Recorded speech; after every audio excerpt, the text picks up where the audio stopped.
Salon ಶಾಪ್ಗೆ ನುಗ್ಗಿ lady gang ದಾಂಧಲೆ ನಡೆಸಿರುವಂತಹ video ಬಹಳ ಭಯಾನಕತೆಯನ್ನು ತೋರಿಸ್ತಾ ಇದೆ ಹಾಗೂ ರಾಜ್ಯದ ಪೊಲೀಸ್ ಇಲಾಖೆಯ ಕರ್ತವ್ಯದ ಬಗ್ಗೆ ಮತ್ತೆ ಮತ್ತೆ ಪ್ರಶ್ನೆಗಳು ಮೂಡುವಂತೆ ಮಾಡಿದೆ. ಸಲೂನ್ ಸಿಬ್ಬಂದಿ ಸಂಜು ಮೇಲೆ ಹಿಗ್ಗಾಮುಗ್ಗಾ ಹಲ್ಲೆಯನ್ನ ಹುಡುಗಿರು ಬಂದು ನಡೆಸಿರೋದು. ಹುಡುಗಿರ ಜೊತೆಗೆ ಕೆಲ ಹುಡುಗರು ಕೂಡ ಇದ್ರು. ಸಿಗರೇಟ್ ಸೇತ್ತ ಕಾಲಿನಿಂದ ಒದ್ದು ರೌಡಿಸಮ್ ಅನ್ನು ತೋರಿಸಿರೋದು. ಕಾವ್ಯ, ಮೊಹಮ್ಮದ್ ಮತ್ತು ನಿಶಾ 3 ಜನ ಬಂದಲ್ಲಿ ಹಲ್ಲೆ ಮಾಡಿರುವಂತಹ ದೃಶ್ಯ ಸೆರೆಯಾಗಿದೆ. ಅಮೃತಹಳ್ಳಿ ಪೊಲೀಸ್ ಠಾಣಾ ವ್ಯಾಪ್ತಿಯಲ್ಲಿ ಘಟನೆ ಆಗಿದೆ. ಸಲೂನ್ ಶಾಪ್ ಒಳಗೆ ನುಗ್ಗಿದ್ದು ಅಲ್ಲದೆ ಅಲ್ಲಿರೋ ವಸ್ತುಗಳನ್ನು ನಾಶ ಮಾಡಿದ್ದು ಅಲ್ಲದೆ ಅಲ್ಲಿ ಸಿಬ್ಬಂದಿಗೆ ಮನಸ್ಸೋ ಇಚ್ಛೆ ಹಲ್ಲೆ ಮಾಡಿರುವಂತಹ ದೃಶ್ಯ ನಿಮಗೆ ವಿಜುವಲ್ಸ್ ಅನ್ನು ತೋರಿಸ್ತೀವಿ ನೋಡಿ. ಅಲ್ಲಿ ಒಬ್ಬ ವ್ಯಕ್ತಿಯನ್ನ ಟಾರ್ಗೆಟ್ ಮಾಡಿಕೊಂಡು 3-4 ಜನ ಬಂದು ಹಿಂಗೆ ಹೊಡೆದಿರೋದು. ಒಂದು ಕೈಯಲ್ಲಿ ಸಿಗರೇಟು, ಏನು ಸಿನಿಮಾ ಸ್ಟೈಲ್ನಲ್ಲಿ ರೌಡಿಗಳಿರ್ತಾರಲ್ಲ ಹಂಗೆ. ಈ ಅಮ್ಮ ಅದು ಯಾವ ಸಿನಿಮಾ ನೋಡ್ಕೊಂಡು ಬಂದಿದ್ಲೋ ಗೊತ್ತಿಲ್ಲ. ಒಂದು ಕೈಯಲ್ಲಿ ಸಿಗರೇಟು, ಇನ್ನೊಂದು ಕೈಯನ್ನು ಉಪಯೋಗಿಸ್ಕೊಂಡು ಕರ್ಕೊಂಡು ಬಂದಿರೋ ಪಟಾಲಂನ ಉಪಯೋಗಿಸ್ಕೊಂಡು ಹಲ್ಲೆ ಮಾಡ್ತಾ ಇರೋದು. ಇತರೆ ಸಿಬ್ಬಂದಿಗಳಿಗೂ ಹೆದರಿಸ್ತಾ ಇರೋದು. ಬೆಂಗಳೂರು ರಾಜಧಾನಿಯ ಮಾನ ಕಡಿಯೋದಕ್ಕೆ ಇಂಥ ವಿಜುವಲ್ಸ್ ಸಾಕು. ಪೊಲೀಸರ ಬಗ್ಗೆ ಒಂಚೂರು ಭಯ ಇಲ್ಲ ಅನ್ನೋದಕ್ಕೆ ಇಂಥ ವಿಜುವಲ್ಸ್ ಸಾಕು ಉತ್ತರ ಹೇಳೋಕೆ. ಸಲೂನ್ಗೆ ನುಗ್ಗಿದ ಲೇಡಿ ಗ್ಯಾಂಗ್ ದಾಂಧಲಿಯ ದೃಶ್ಯ, ಸಿಬ್ಬಂದಿ ಮೇಲೆ ಹಿಗ್ಗಾಮುಗ್ಗಾ ಹಲ್ಲೆ ಮಾಡಿರುವಂತಹ ದೃಶ್ಯ ಸೆರೆಯಾಗಿದೆ. ಸಿಗರೇಟ್ ಸೇತ್ತ ಸಂಜು ಅನ್ನೋ ವ್ಯಕ್ತಿ, ವಿಕ್ಟಿಮ್ ಅವರೇ ಇದರಲ್ಲಿ, ಅವ್ರಿಗೆ ಒದ್ದು ರೌಡಿಸಮ್ ಮಾಡಿರೋದು. ಮೊದಲು ಸ್ಪಾದಲ್ಲೇನೋ ಕೆಲಸ ಮಾಡ್ತಾ ಇದ್ದಂತೆ ಸಂಜು.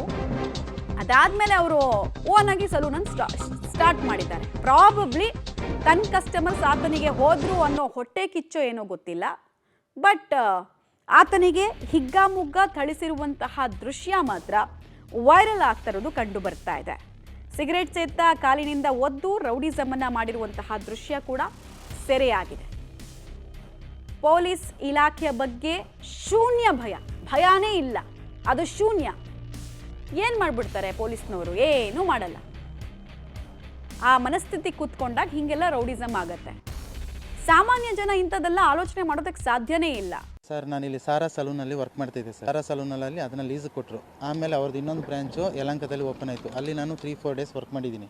ಅದಾದಮೇಲೆ ನನ್ನ ಮಗಂದು ಅಡ್ಮಿಷನ್ ಇದೆ ಮತ್ತು ಮನೆ ಶಿಫ್ಟಿಂಗ್ ಇದೆ ಅಂತ ನಾನು ರಜಾ ಹಾಕಿದೆ. ಇವತ್ತು ನನ್ನ ಫ್ರೆಂಡು ಒಬ್ಬರು ಇನ್ವೆಸ್ಟರು ಪಾರ್ಟ್ನರ್ಶಿಪ್ಪಲ್ಲಿ ಒಂದು ಅಂಗಡಿ ಮಾಡಿದ್ದು ಸರ್, ಇಲ್ಲೇ ಭುವನೇಶ್ವರ ನಗರದಲ್ಲಿ. ಅಲ್ಲಿಗೆ ಅವರು ಏಕಾಏಕಿ ಬಂದುಬಿಟ್ಟು ಹೊಡೆದು. ಅದು ನಂದು ಅಲ್ಲ ಅಂಗಡಿ, ನನ್ನ ಫ್ರೆಂಡದು. ಅದು ಮಚ್ಚು, ಇದು ಚಾಕುವಿಂದ, ಬೀರ್ ಬಾಟ್ಲಿಂದ, ಇದು ದೊಣ್ಣೆಯಿಂದ ಎಲ್ಲ ವಿಪರೀತ ಹಲ್ಲೆ ಮಾಡಿಬಿಟ್ಟು ಕಿಡ್ನಾಪ್ ಮಾಡಿಕೊಂಡು ಅಂಗಡಿಯಿಂದ ಕರ್ಕೊಂಡೋಗಿ ಜಕ್ಕೂರು ಲೇಔಟಲ್ಲೆಲ್ಲ ಹೊಡೆದು ವಾಪಸ್ ಕರ್ಕೊಂಬಂದು ಇಲ್ಲಿ ಬಿಟ್ಟರು. ಇಲ್ಲಿ ಬಿಟ್ಟಾದಮೇಲೆ ಸ್ಟೇಷನ್ಗೆ ಬಂದುಬಿಟ್ಟು ಕಂಪ್ಲೇಂಟ್ ಕೊಟ್ಟಿದ್ದೀನಿ. ನಮ್ಮ ವೈಫ್ ಬಂದು ಆಲ್ರೆಡಿ ಕ್ಯಾಮ್ರಾ ನೋಡ್ಬಿಟ್ಟು ಬಂದು ಕೊಟ್ಟಿದ್ದಾರೆ. ಅವ್ರು ನಮ್ಮ ವೈಫು ಬಂದಾಗೂ ರೆಸ್ಪಾನ್ಸ್ ಮಾಡಿಲ್ಲ. ಕಾವ್ಯ ಅಂತ ಅವಳ ಹೆಸರು, ಮೊಹಮ್ಮದ್ ಅಂತ. ಇನ್ನಿಬ್ಬರು ಹೊಸ ಹುಡುಗರು. ಅವರು ಅವ್ರದ್ದು ಜೊತೆ ಇರುವವರು. ಅವರು ಯಾರ ಜೊತೆ? ಕಾವ್ಯ ಅನ್ನೋರ್ದು, ಮೊಹಮ್ಮದ್ ಅನ್ನೋರ ಜೊತೆ.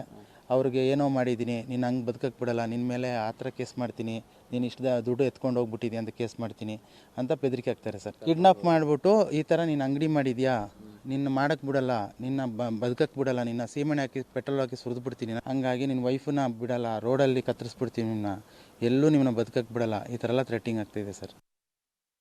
ಸರ್, ಅವ್ರ ಸಲೂನ್ ರೈಡ್ ಆಗಿತ್ತು ಸರ್. ಅವಳದು ಸಾರಾ ಮಾಡ್ತಿದ್ಲು, ಸಾರಾದಲ್ಲಿ ಇದ್ಲು ಅವಳು ಓನರು ಸರ್. ಇಲ್ಲಿಗಲ್ ಆಕ್ಟಿವಿಟೀಸೇ ನಡೀತಿತ್ತು ಅಲ್ಲಿ. ಅದಕ್ಕೆ ಹೌದು, ಅಲ್ಲಿ ಆ ಥರ ನಡೀತಿತ್ತು. ನಾನು ಇವ್ನಿಗೆ ಹೇಳಿದ್ದೆ ಹೋಗಬೇಡ ಅಲ್ಲಿಗೆ ಅಂತ. ನನಗೆ ಒಬ್ರು ಇನ್ವೆಸ್ಟರ್ ಇದ್ರು, ಅವ್ರ ಕಡೆಯಿಂದ ಇಬ್ಬರು ಪಾರ್ಟ್ನರ್ ಆಗಿ ಈ ಸಲೂನ್ ಮಾಡಿದ್ವಿ ನಾವು. ಹಾಗಾಗಿ ಇವನ ಆ ಕಡೆ ಹೋಗೋಕ್ಕಾಗಿಲ್ಲ. ಅಷ್ಟೊತ್ತಿಗೆ ಇಲ್ಲಿ ಇವತ್ತು ಬಂದು ನನ್ನ ಸಲೂನ್ನ ನೀನು ಬಿಟ್ಟು ಹೋಗಿದ್ಯಾ, ನೀನೊಂದು ಸಲೂನ್ ಮಾಡೋ ಅಷ್ಟು ಬೆಳೆದಿದ್ಯಾ ನೀನು ಅಂದ್ಬಿಟ್ಟು ಅವನ ಹೊಡೆದು, ಅವನಿಗೆ ಬಿಯರ್ ಬಾಟಲೆಲ್ಲ ಹೊಡೆದು ಚಾಕುಲೆಲ್ಲ ಮಾರ್ಕ್ ಮಾಡಿ ಕಂಪ್ಲೇಂಟ್ ಕೇಸ್ ಅಂತ ಕೊಟ್ಟಿದ್ದೀನಿ ನಾನು. ಕೊಟ್ಟ ಮೇಲೆ ಅವ್ಳಿಗೆ ಇಲ್ಲಿ ಇಡಿಸ್ಕೋಬೇಕಾಗಿರೋದು ಅವ್ರ ಕರ್ತವ್ಯ ಅಲ್ವಾ. ಅವಳು ಬಿಟ್ಟವಳು ಹಾಗೆ ಹೋಗ್ಬಿಟ್ಲು ಸರ್. ಯಾವುದೇ ಥರ ಗಲಾಟೆ ಇಲ್ಲ, ಓಕೆನಾ. ಇವಾಗ ನಾವೆಲ್ಲೂ ಸ್ಪಾ ಮಾಡಬಾರ್ದು, ಸಲೂನ್ ಮಾಡಬಾರ್ದು ಅನ್ನೋದು ಒಂದೇ ಅವಳ ಮೈಂಡಲ್ಲಿ. ಡೀಟೇಲ್ಸ್ ಕೊಡ್ತಾರೆ ಪ್ರಕಾಶ್. ಆ ಲೇಡಿ ಇರ್ಬೋದು ಅಥವಾ ಆಕೆಯ ಜೊತೆಗೆ ಬಂದಂತಹ ವ್ಯಕ್ತಿಗಳು ಎಲ್ಲರೂ ರೌಡಿಗಳ ಥರ ವರ್ತಿಸಿದ್ದಾರೆ. ಸ್ಟಿಲ್ ಪೊಲೀಸರು ಯಾಕೆ ಇವ್ರನ್ನ ಹಿಡಿಯುವಲ್ಲಿ ಇನ್ನೂ ಮೀನಾಮೇಷ ಎಣಿಸ್ತಾ ಇದ್ದಾರೆ? ಪೊಲೀಸರ ಬಗ್ಗೆ ಭಯ ಇಲ್ದಿದ್ದಕ್ಕಲ್ವಾ ಏಕಾಏಕಿ ಯಾರ್ದೋ ಶಾಪಿಗೆ ಹೋಗಿ ಯಾರ್ದೋ ಮೇಲೆ ನುಗ್ಗಿ ಈ ಥರದ್ದೆಲ್ಲ ದಾಂಧಲೆಗಳನ್ನು ಮಾಡೋದು? ಆಮೇಲೆ ಎರಡನೇ ಪ್ರಶ್ನೆ, ಈಕೆಗೆ ರೌಡಿ ಹಿನ್ನೆಲೆ ಏನಾದರೂ ಇತ್ತಾ ಅಂತ. ಯಾಕಂದರೆ ಒಂದು ಕೈಯಲ್ಲಿ ಸಿಗರೇಟ್ ಅಂತೆ, ಇನ್ನೊಂದು ಕೈಯಲ್ಲಿ ಹಲ್ಲೆ ಮಾಡೋದಂತೆ. ಏನೇನು ಮಾಹಿತಿ ಸಿಗ್ತಾ ಇದೆ? ಮಮತಾ, ಈಗ ಹಲ್ಲೆ ನಡೆಸಿದಂತಹ ಗ್ಯಾಂಗ್ ಏನಿದೆಯಲ್ಲ, ಅವರಿಗೆ ಪ್ರಭಾವಿಗಳ ನಂಟಿದೆ, ಅವರ ಬೆಂಬಲ ಇದೆ ಅನ್ನುವಂಥದ್ದು ಆರೋಪವನ್ನ ಮಾಡ್ತಾ ಇದ್ದಾರೆ. ಜೊತೆಗೆ ಹಲ್ಲೆಯನ್ನ ಯಾರು ನಡೆಸ್ತಾ ಇದ್ದಾರೆ, ಕಾವ್ಯ ಅನ್ನೋ ಮಹಿಳೆ, ಆತನ ಬಾಯ್ ಫ್ರೆಂಡ್ ರೌಡಿ ಶೀಟ್ರ್ ಇದ್ದಾನೆ. ಸೊ ಆ ಕಾರಣಕ್ಕಾಗಿ ಪೊಲೀಸರಿಗೂ ಕೂಡ ಹೆದರದೆ ಪೊಲೀಸ್ ಠಾಣೆಯಲ್ಲಿ ಕೂಡ ಒಂದಿಷ್ಟು ಕಿರಿಕನ್ನ ಮಾಡಿದ್ದಾರೆ ಅನ್ನುವಂಥದ್ದನ್ನ ಕೂಡ ಹಲ್ಲೆಗೆ ಒಳಗಾದಂತಹ ಸಂಜು ಆರೋಪವನ್ನ ಮಾಡಿದ್ದಾರೆ. ಮುಖ್ಯವಾಗಿ ಸಂಜು ಒಂದು ಏನು ಸಾರಾ ಅನ್ನುವಂತಹ ಒಂದು ಸ್ಪಾಲ್ ಕೆಲಸ ಮಾಡ್ತಾ ಇದ್ದ. ಅದರ ಮಾಲಕಿ ಏನು ನಿಶಾ ಅನ್ನುವಂಥವ್ರು ಇದ್ರು. ಅಲ್ಲಿ ಕೆಲಸವನ್ನ ಬಿಟ್ಟು ತಂದೆ ಸ್ವಂತ ಬಿಸ್ನೆಸ್ ಅನ್ನ ಶುರು ಮಾಡಿದ್ದ ಸಲೂನ್ ಅನ್ನ. ಸೊ ಆ ಕಾರಣಕ್ಕಾಗಿ ಕೋಪಗೊಂಡು ಏಕಾಏಕಿ ನಿನ್ನೆ ರಾತ್ರಿ 8:20 ಸುಮಾರಿಗೆ ಸಂಜು ಇದ್ದಂತಹ ಸಲೂನ್ಗೆ ನುಗ್ಗಿ ಈ ರೀತಿಯಾಗಿ ಹಲ್ಲೆಯನ್ನ ನಡೆಸ್ತಾರೆ. ಅಲ್ಲಿ ಬಿಟ್ಬಿಡಿ ಅಂತ ಹೇಳಿದ್ರು ಕೂಡ ಬಿಟ್ಬಿಡೋದಿಲ್ಲ. ಹಲ್ಲೆಯನ್ನ ನಡೆಸಿ ಆನಂತರ ಕಿಡ್ನಾಪ್ ಅನ್ನ ಮಾಡ್ತಾರೆ. ಜಕ್ಕೂರು ಸೇರಿದಂತೆ ಬೇರೆ ಬೇರೆ ಭಾಗಗಳಿಗೆ ಕಾರಲ್ಲೇ ಕರ್ಕೊಂಡು ಹೋಗಿ ಮನಸೋ ಇಚ್ಛೆಯಾಗಿ ತಳಿಸ್ತಾರೆ. ಸೊ ಇದೆಲ್ಲವನ್ನ ಕೂಡ ಏನೋ ಸಂಜು ಅವರ ಮಿಸ್ಸಸ್ CCTVಯಲ್ಲಿ ನೋಡ್ತಾರೆ. ಕೂಡ್ಲೇ ಸ್ಟೇಷನ್ಗೆ ಓಡಿ ಬರ್ತಾರೆ. ಸೊ ಈ ರೀತಿ ಹಲ್ಲೆಯನ್ನ ನಡೆಸಿ ಆನಂತರ ಕಾರಲ್ಲಿ ಎತ್ತಾಕೊಂಡು ಹೋಗಿದ್ದಾರೆ ಅನ್ನುವಂಥದ್ದನ್ನ ಪೊಲೀಸರಿಗೆ ತಿಳಿಸ್ತಾರೆ. ಆ ಬಳಿಕ ಆ ಗ್ಯಾಂಗ್ ಅಲ್ಲಿ ಯಾರಿದ್ರು ಅವರನ್ನ ಪೊಲೀಸರು ಪತ್ತೆಯನ್ನ ಹಚ್ಚುತ್ತಾರೆ. ಅವ್ರಿಗೆ ಕಾಲ್ ಅನ್ನ ಮಾಡಿ ಮತ್ತೆ ಅವ್ರಿಗೆ ವಾರ್ನ್ ಮಾಡ್ತಾರೆ. ಆ ಸಂದರ್ಭದಲ್ಲಿ ಮತ್ತೆ ಠಾಣೆಗೆ ಬಂದು ಆ ಸಂಜುವನ್ನ ಬಿಟ್ಟು ಹೋಗ್ತಾರೆ. ಆಗ್ಲೂ ಕೂಡ ಪೊಲೀಸರು ಅವರನ್ನ ಏನು ವಶಕ್ಕೆ ಪಡೆಯುವಂತ ಕೆಲಸವನ್ನ ಕೂಡ ಮಾಡೋದಿಲ್ಲ. ಆನಂತರ ದೂರನ್ನ ಕೊಟ್ಟರು ಕೂಡ ಬೇಗ ದೂರನ್ನ ತೆಗೆದುಕೊಂಡಿಲ್ಲ, ವಿಳಂಬ ಮಾಡಿದ್ದಾರೆ.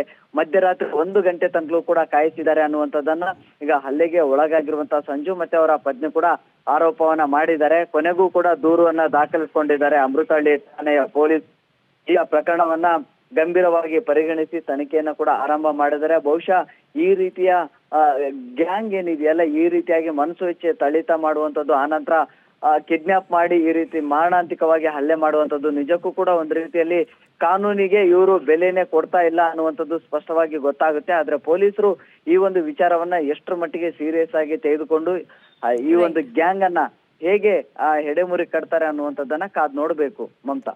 ರೈಟ್, ಧನ್ಯವಾದ ಪ್ರಕಾಶ್ ತಮ್ಮ ಮಾಹಿತಿಗಾಗಿ.